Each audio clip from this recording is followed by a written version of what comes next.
Well, hi there and welcome to another chapter in our series concerning glory. My name is David Kowalik from Godwit Ministries, and you can find out more about Godwit at godwit.com.au. Now, today's message is going to be about glory in creation. Years ago, I lived in the city of Sydney, where I often had the opportunity to show international guests around the attractions of the city. And one of the favourite destinations for most visitors was the landing site for the first Europeans on the eastern seaboard of Australia, arguably one of the most important historic sites in the whole nation. The intrepid explorer, Captain James Cook, who was then a Lieutenant Cook, famously took his first steps on Australian soil at this site, and he changed the course of history. Now, the location of this event is now set aside as a national park where visitors can tour the historic landmarks.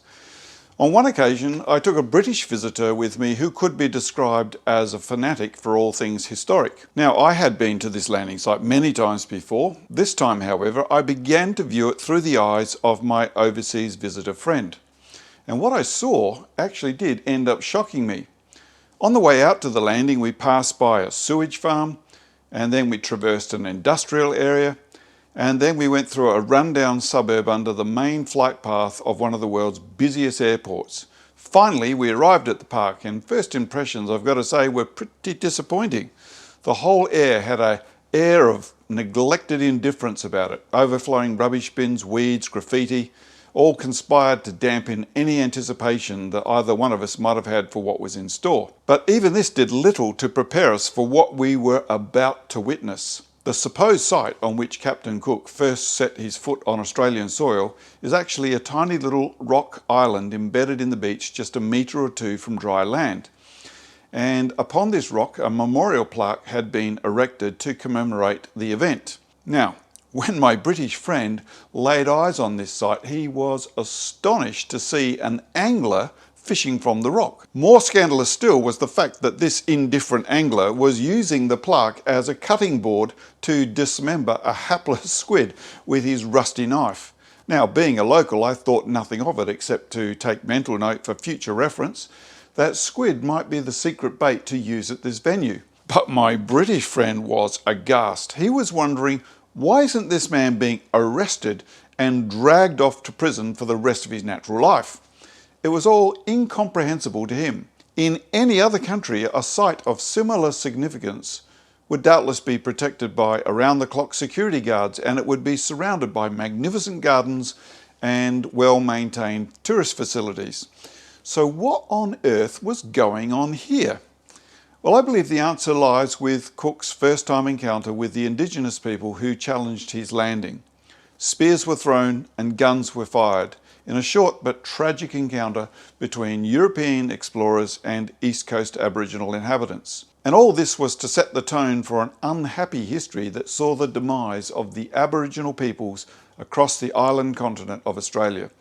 Naturally enough, Australians are not particularly proud of this aspect of their history, and it hangs heavy on the national psyche. Similarly, the site where humans first set their foot on Earth has also become a point of shame, a reminder of paradise lost. And yet the story starts, promisingly enough, as we've already seen, with God fashioning humanity as the glorious masterpiece of his creation.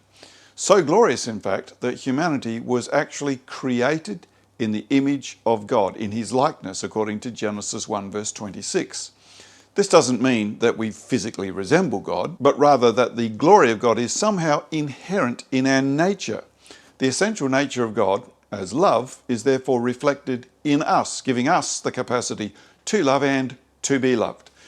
Now, this makes perfect sense when we read the very next verse, which says, and I quote, "So God created mankind in his own image. In the image of God, he created them. Male and female, he created them." That's Genesis 1 verse 27. You see, for a human being to be in the image of God, he or she must be a they. They must be in relationship to really have the capacity of reflecting the image of God. After all, we are what we are in our relationships. A human being who has no true relationships can only experience a stunted form of humanity. And this is the first clue to the Trinitarian nature of God's glory embedded in creation. And what's more, this beautiful bond of love between the Father and the Son and the Holy Spirit is at work sustaining every aspect of creation. You see, the creation isn't split between sacred bits and secular bits. Creation is meant to be at least one whole connected thing made for interaction, relationship, and love. Augustine, a well-known early church theologian, explained that we ought to therefore expect to see vestiges of the Trinity in all creation. Now, these vestiges are not just the residual fingerprints of God.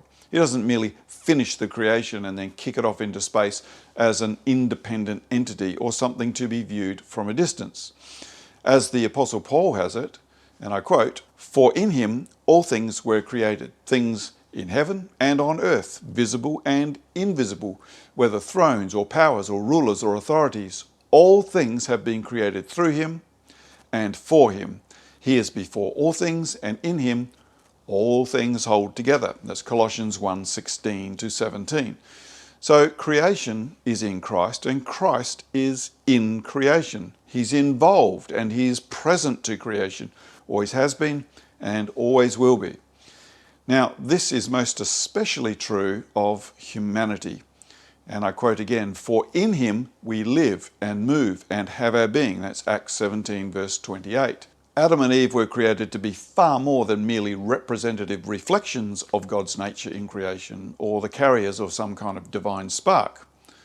No, we're far more than that. It was always intended that Adam and Eve would bear the image of God in creation by being intimately included in the circle of fellowship with the Father and the Son and the Spirit. And just as importantly, to be involved in the family business, that is, to curate and care for the creation. Even now, despite the dark clouds of the fall, the brightness of this truth still somehow manages to break through and to remind us of the glorious purpose for which we were originally created and the depths of connection that we are meant to live in. Now, sometimes we catch glimpses of this in the attachment of a family, or in the oneness of a husband and wife, or in the face of friendship, or the cohesion of a community, or in the restoration of creation.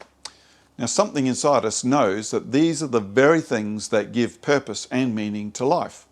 You know, I was once asked to write a list of the 10 most exciting things I've ever experienced, and alongside it, a list of the 10 most meaningful things I've ever experienced. Now, remarkably, not one thing on these two lists matched. The most significant things are not necessarily the most exciting. You know, for example, I recall a time when one of my sons wandered up to me and he sat in my lap and then he nonchalantly said, "I love you, Dad." Now, that may not be the most exciting thing in the world, but in my mind at least, it was truly meaningful. You see, it's the connection we experience in our relationships that gives colour and depth to our lives, because creation is fundamentally relational.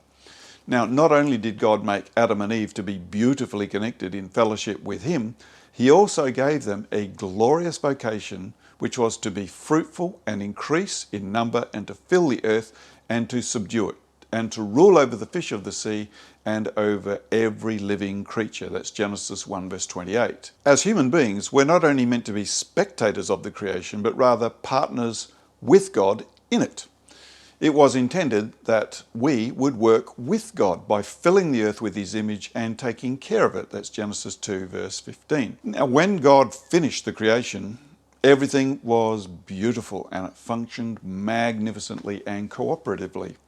At the end of each day of creation, God saw that his creation was good. But at the end of the sixth day, he beheld the creation to be very good. Now, most Western materialists would say that creation without humans would be good. And incidentally, there seems to be a whole ton of almost genocidal ideology and rhetoric being espoused that considers humanity as a cancer on creation. But if creation is ever to be restored to being very good, then it will require that humanity be redeemed and renewed and re-glorified. And I'll have a lot more to say about that in one of the later videos. Anyway, I digress. Let's get back to where we were. Now, as far as God is concerned, the brightest jewel in the creation is his glorious creation of Adam and Eve. That's us, the humanity. Now, so innocent and beautiful were they that the Bible records that Adam and his wife were both naked and they felt no shame. Genesis 2 verse 25. I mean, how could they feel shame when they had nothing to hide and everything about them shone with the beauty of God? They weren't only physically naked, but emotionally, socially, and spiritually naked as well. They had no secrets and they withheld nothing from one another. They lived in perfect communion with God, with one another, and the rest of creation as well. I mean, what a world. Then something went horribly wrong.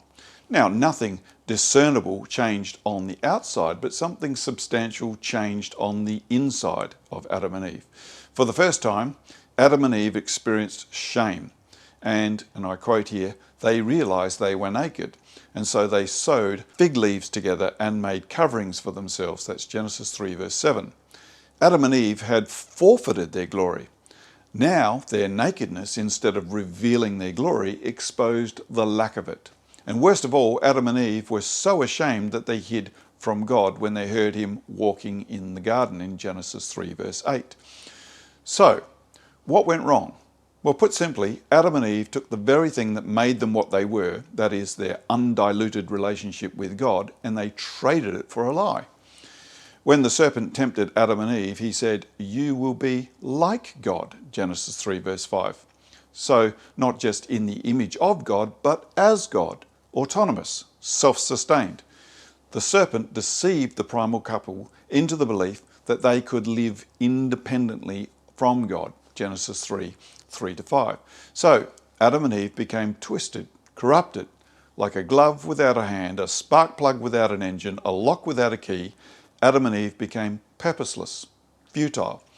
As one theologian, Dr. Jeffrey Bingham, put it, man as creature, son and subject correlates with God as creator, father and king.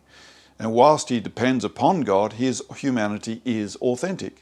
If he tries to become more than what it is to be a man, then the burden of trying to be more than human is intolerable. In so-called godness, a man loses his manness. Now, since our glory is to be at one with God in his love, sin is therefore not merely a matter of breaking rules, so much as it is attempting to live without reference to the sustaining love of God, to go it alone. Now, the outcome of living, so-called, independent of God is actually dying. Death on every level, not just physical, but also spiritual, social, ecological. Now, death can be defined, I think, as disconnection. I mean, our physical death is only one manifestation of death. For instance, when we physically die, our spirits and our bodies disconnect. But death touches every area of our life. We talk about the death of a marriage or of a friendship or even of a community. Now, this dust of death has settled, unfortunately, on everything and has tainted the taste of everything. Adam and Eve's first taste of death was their expulsion from the garden. In their fallen state, they were no longer fit to live in Eden. It would have been a torment for them. Now, the way back to the garden is guarded by a powerful cherubim who has a flaming sword. You can read about that in Genesis 3 verse 24. Now, throughout history, many people have tried to sneak back past the cherubim in a vain endeavour to set up some kind of utopian recreation of the original garden. I'm thinking of communism and humanism and capitalism, and dare I say it, even some kinds of godism as well. Yet all these isms have been unerringly decapitated on the edge of the sword. And yet the garden is where we all yearn to be. And now the entire human race experiences a kind of spiritual homesickness that is an unquenchable thirst for glory. Now, maybe this is why we are moved when we witness glorious moments that stir the coals of our primeval memories, such as when a bride walks down the aisle on her wedding day, or at the birth of a baby, or when we witness an impossible victory. All these are reminders, I believe, of paradise lost and the glory that we were originally created to live in. I well remember poignant moments in the past, such as standing on a beach or a mountaintop, watching the sunset after a magnificent day spent with friends sharing good times, when, for the briefest of moments, it was as if the celestial curtain lifted on some kind of heavenly breeze and allowed me to momentarily, at least, gaze into the very meaning of creation. In these moments, I would often experience a deep sadness, a kind of a sweet, nostalgic sense of loss. I was really incapable of explaining these moments, but have since come to recognize them as a longing for home. However, if we can't find our true home, we usually end up trying to make some sort of facsimile of it out of the flotsam and the jetsam of the fall. You know, have you ever opened the fridge and peered in hoping that you'll discover some kind of soul-satisfying morsel, you know, the bread of life, so to speak? But no matter how many times you look, it's the same old wilted lettuce and stale leftovers. And we end up eating it anyway because there's no other choice. Now, the prophet Jeremiah had something similar to say about the nation of Israel. And I quote, "Has a nation ever changed its gods? Yet they are no gods at all. But my people have exchanged their glorious God for worthless idols. Be appalled at this, you heavens, and shudder with great horror, declares the Lord. My people have committed two sins. They've forsaken me, the spring of living water, and they have dug their own cisterns, broken cisterns that cannot hold water." That's Jeremiah 2, 11 to 13. Now, Jeremiah here explains how Israel had fallen into the same error of Adam and Eve by attempting to live independently of the true God. In doing so, they cast aside their vital connection to God himself, you know, the spring of living water. Now, in a similar way, we end up settling for glory substitutes in life and dig our own cisterns, broken systems that cannot hold water as well. The Bible calls this idolatry. We sometimes refer to it as addiction. But whatever you call it, it doesn't really satisfy. And the Apostle Paul sums it all up perfectly when he writes of the devastating effects on human beings when they attempt to go it alone. And I quote, "For although they knew God, they neither glorified him as God nor gave thanks to him. But their thinking became futile and their foolish hearts were darkened. And although they claimed to be wise, they became fools and exchanged the glory of the immortal God for images made to look like mortal human beings and birds and animals and reptiles." That's Romans 1, 21 to 23. And we could add to that list if we liked, you know, shopping centres and share markets and prestige cars and a perfect marriage and academic degrees and the admiration of our peers and so on and so on. Indeed, anything can become an idol. Now, all of these things may not be wrong in and of themselves, but anything, even a thought, can become an idol. And idols are deeply deceptive and enticing. They promise freedom, but they deliver slavery. They promise life, and they deliver death. So we end up stumbling from one idol to the next, hoping to finally find the elixir for the soul. But it never works. The thirst just gets stronger, and the darkness grows deeper. Eventually, the painful reality of the loss of glory drives us to invent all kinds of fig leaves to cosmetically cover up what we are or to make up for what we aren't. Now, you'll notice in the original story how Adam immediately tries to justify himself and even blames God for his predicament, saying, "The woman you put here made me do it." That's Genesis 3, verse 12. Every culture in the world has come up with some kind of fig leaf religion or self-justifying philosophy to cover up their loss of glory. Now, the outcome of this breakdown in relationship with God is a subsequent relationship breakdown between Adam and Eve, which culminates in a curse. And I quote here, "Your desire will be for your husband," God said to Eve, "and he will rule over you." Genesis 3, verse 16. Now, the meaning of the word desire has been much talked about and debated over the years, and no one really knows exactly what it means. But it has been suggested that it means something like, "You will look to him as the one who will supply your needs." Now, if this is true, then it explains the terrible dilemma that Eve found herself in. Her independence of God put her in a compromising dependence upon Adam. And this in turn put Adam in a position of falsified power that gave him the capacity to lord it over Eve. That's not the way it was created to be.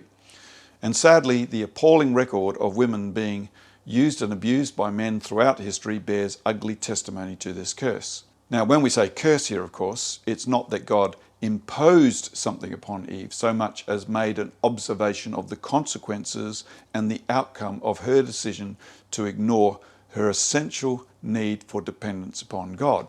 Now, all this would be bad enough, but it gets worse. Enmity also sprang up between humanity and the rest of creation as well. Now, originally, Adam and Eve were delegated as lords over creation when their authority flowed from their appropriate relationship to the author of creation. We can get an inkling of what this may have been like when we take a look at the perfect man, Jesus. Have you ever read the story of Jesus crossing the Lake of Galilee with his disciples when a powerful storm hit them? The disciples were panicking and fear for their lives, while Jesus slept untroubled on the deck. Eventually, they could take it no more, and they woke Jesus from his slumber, saying, "Don't you care if we drown?" Unperturbed, Jesus turned and commanded the wind and the waves, "Quiet, be still!" And immediately all became completely calm. That story is recorded in Mark 4:35-41. But here's the thing, Jesus wasn't doing a God stunt by reaching beyond the limits of the incarnation when he rebuked the wind and the waves. He simply commanded the elements on the basis of his authentic humanity. He did what Adam and Eve originally could have done in Eden. The fall robbed Adam and Eve of their authority. They had become like a captain in the army who had a command of a regiment of soldiers, who after some time begins to take his authority for granted and decides to shake off the restrictions of military life and resigns his post. He goes down the road, meets a man, and commands him to run an errand for him. Now, to his great consternation, the man tells him to get lost in no uncertain terms. The captain is deeply offended, but being large and strong, he eventually resorts to using force and coercion to get his way. Without the authority of the army, he's just a common thug, bullying his way by brute strength. Now, similarly, Adam and Eve soon realized that the creation would no longer collaborate and cooperate with them.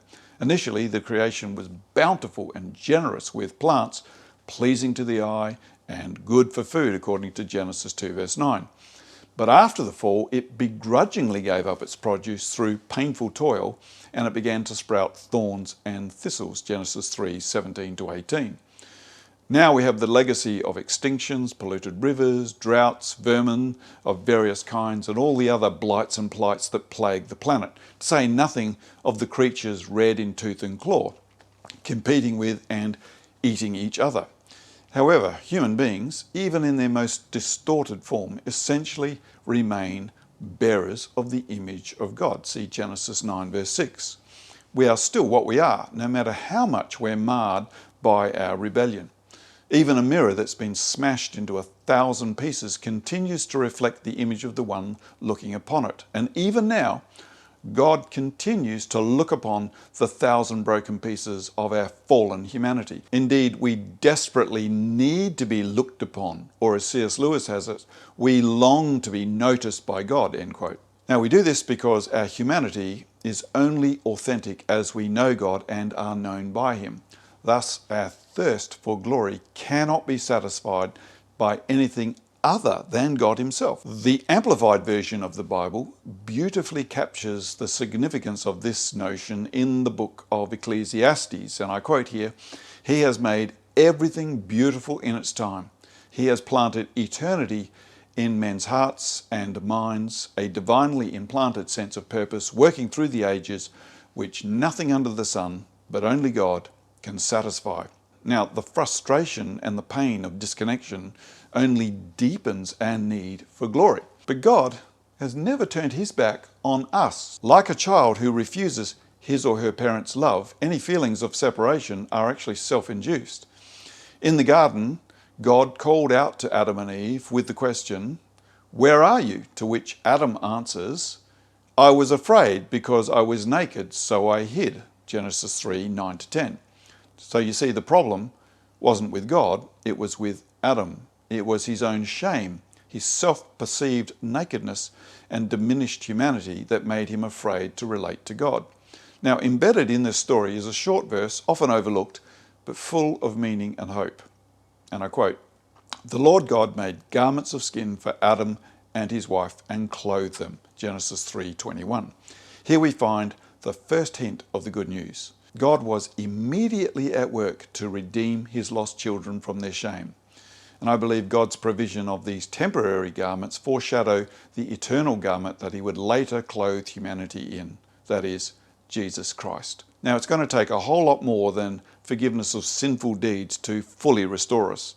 The only true remedy for human shame is re-glorification, a boundless forgiveness, a deep cleansing, and a complete restoration of all our proper relationships with God, with one another, and ultimately with creation as well.